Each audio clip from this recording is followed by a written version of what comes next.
God bless you, and may God bless our community with citizens who care for one another, with citizens who empower their city governance, and with citizens who trust in God's providence and affection. Welcome. Thank you for your attention to the Faith in Blue event at Redeemer Lutheran Church, Olathe, Kansas. We are observing the first annual National Faith in Blue Weekend. There are numerous events registered at the website www.faithinblue.org. The purpose of these events is to build mutual respect and understanding as we work together to build strong and welcoming faith community and law enforcement community. This presentation is intended as a virtual panel discussion. We express appreciation for our friends in law enforcement, and we want to build upon a good relationship. The Olathe Police Chief's interest in outreach is Redeemer's interest as well. From a Christian perspective, we are pointed to God's command to love our neighbor as ourselves. This presentation has questions, responses, and discussion. I think that we can learn still more about who is my neighbor. When I was in third grade at Grace Lutheran Day School in Kansas City, Kansas, Miss Wolf would give some presentations. Her phonograph records had a ringing bell sound, prompting for the next film strip slide. I built this MP4 movie with a circular QR hyperlink so I could make some web-based references. As I started studying for these questions, I found a number of references emphasizing care in our community. This QR is a link to one of those standards and the story of the Good Samaritan, Luke 10:25 through 11:4. We have probably read and discussed this parable many times since we were children. Let me pose the first question. Do you remember the backstory behind the parable of the Good Samaritan? Yes, the lawyer asked Jesus, "What must I do to inherit eternal life?" The lawyer knew the answer. Love the Lord your God with all your heart and with all your soul and with all your strength and with all your mind and, can you finish it? Love your neighbor as yourself. Jesus' reply was, "Do this and you shall live." What did the lawyer say as he backpedaled? He said, "Who is my neighbor?" Then came the parable. Now, which among the priest, Levite, and Samaritan was a neighbor to the man who fell into the hands of the robbers? The lawyer replied, "The man who showed mercy. Go and do likewise."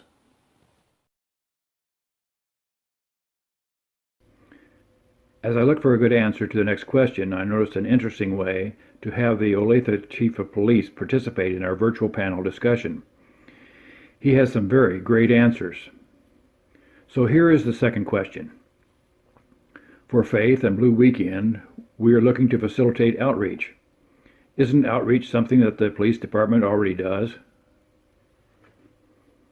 Answer. Wow, you bet. Olathe has a specific web page telling about the work of the Olathe Police Department Community Outreach Unit. Look at the opportunities for involvement. Crime-free business program, crime-free multi-housing program, neighborhood watch, Operation Lifeline. The page has links to crime prevention tips and even an application for police volunteers. In words of the Olathe government web pages, the mission of the Olathe Police Department Community Outreach Unit is to facilitate a partnership with all citizens of Olathe by providing professional and community-oriented service that will reduce crime, the fear of crime, and neighborhood decay. The Olathe Police webpage has a series of links to interesting community stuff like crime maps and safety programs. The little doodad tags along the edge of the pages speak for the community media presence. They are links to Facebook, Twitter, Instagram, and YouTube. I occasionally check my email, and I know that there is also significant mention of the police in Nextdoor.com. It looks like the Olathe Police have done all they can to reach out and connect with community. Question number 3. Must resisting arrest be met with such lethal force? What kind of restraint, what kind of force is necessary in Olathe? The police chief, Mike Batod, appears on the Olathe, Kansas webpage that we just looked at. He has an open letter expressing grief over the tragedy of George Floyd's death. He tells of the department's hiring practices which are responsive to the tragedy and training. In his open letter, he emphasizes meeting the needs of Olathe citizens and working together with the community. Chief Todd says, "Our officers set the standard for excellence. They strive to help those in need, protect those in need, and support those in need. That is the baseline of our officers' values. Anything less will never be tolerated." He continues with, "As we step into the future, it is important for the community and the police department to continue to work together for a happy, healthy, and safe Olathe for all of its citizens." Connected with this letter, bottom of the page, Chief Todd has placed frequently asked questions concerning use of force policy. How better could he have answered the question? The fourth question is, what can we do about gun violence? Personally, I believe that we should condemn it. Thou shalt not kill. Next question? Actually, Cecil, this is probably an unfair question, particularly for a short discussion. It's too deep. The question has roots back to the time of Cain and Abel, but it is as new as today's paper. In Revelations, we are warned of tribulation in the end time. Law and order has been a touchstone for those related to violence victims. It has been the cry of hurt and anger as well as political motivation. Condemning it isn't sufficiently effective. And in many cases, condemning it isn't so clear-cut when my rights come right up to the edge of interfering with your rights and protection. In July, Mayor Quentin Lucas had prepared speeches of condolence and speeches about the way forward. The mayor expressed his astonishment by the increase of violent crime. Kansas City later became home of Operation Legend, with the assistance of federal law enforcement. There was some progress, but a lot of pushback.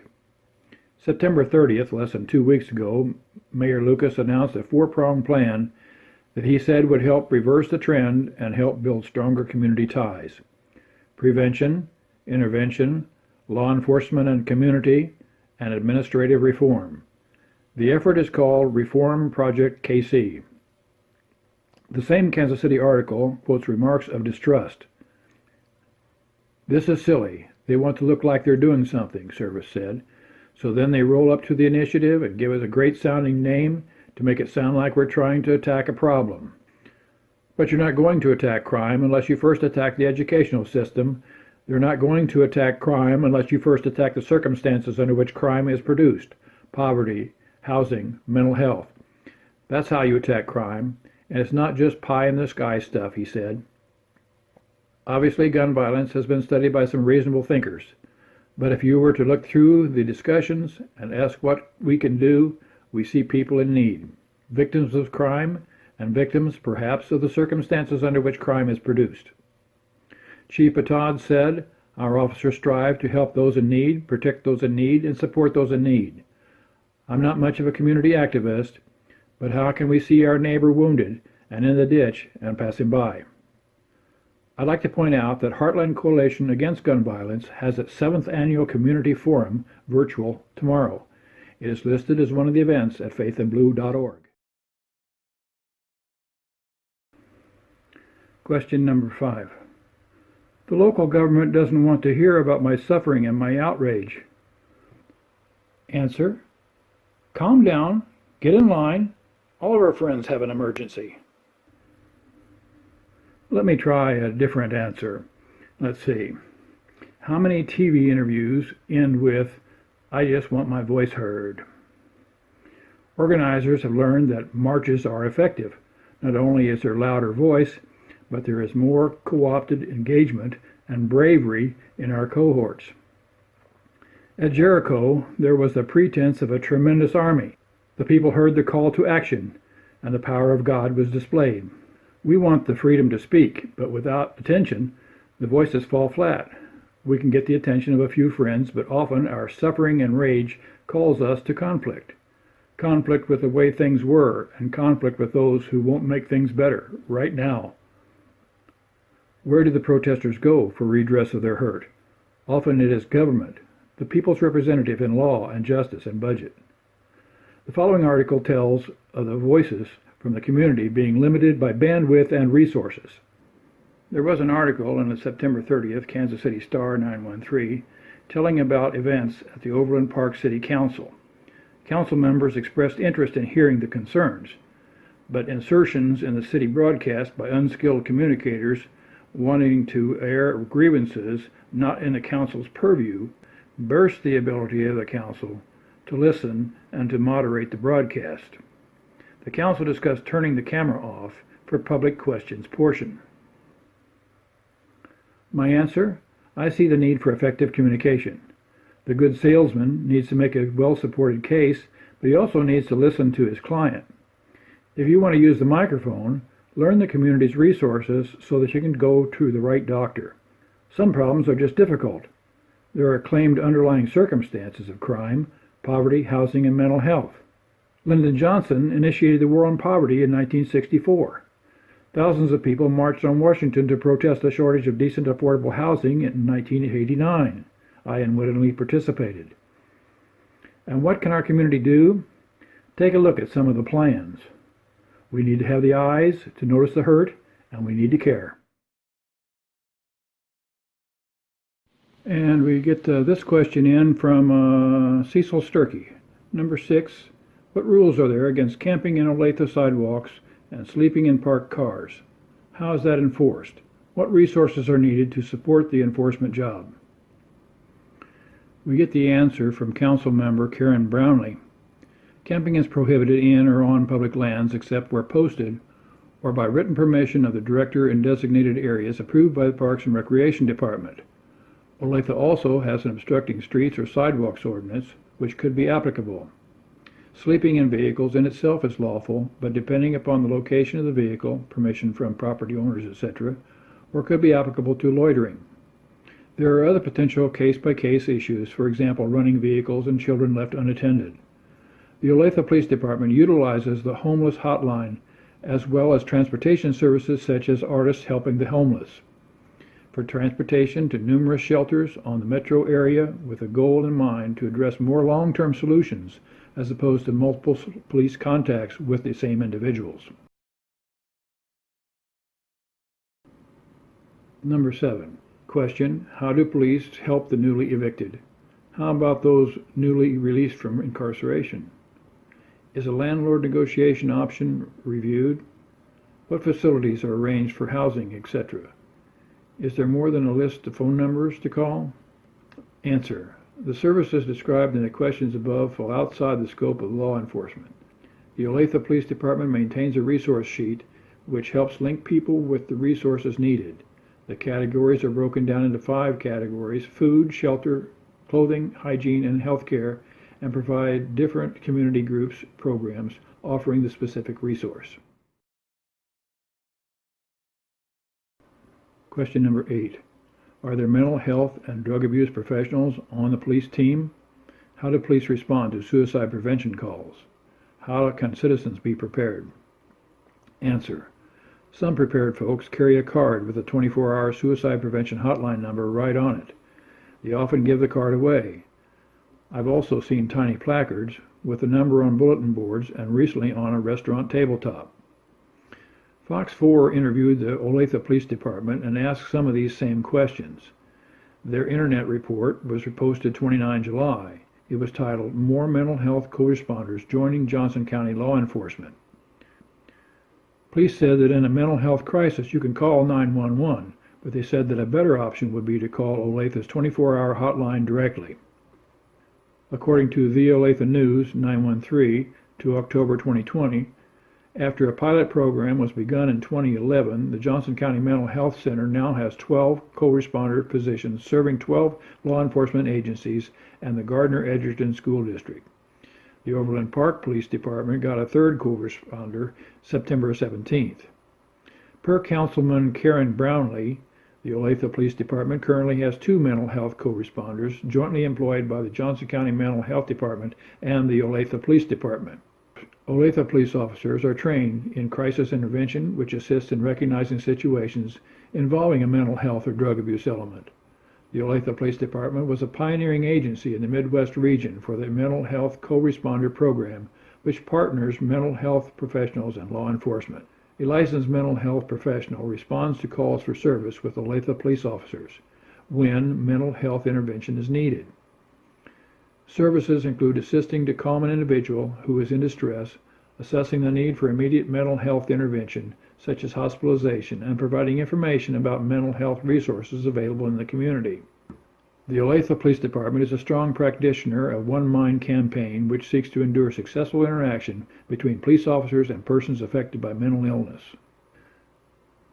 I read a Kansas City Star article, September 28th, entitled "Military Suicide Up as Much as 20% in COVID Era." Another article, October 2nd, is titled "As Suicides Rise, Army Looks to Faith and Connection." This article tells that the Department of Defense is focusing on connections to address its growing health problems, and it continues with discussion of the importance of chaplains. As far as being prepared, I guess we could always be watchful for neighbors in distress and to share with them how valuable they are in our own eyes and in God's. Question number 9. How can I help moderate police response when mental health is part of a call to police? Answers provided by Olathe Councilperson Karen Brownlee.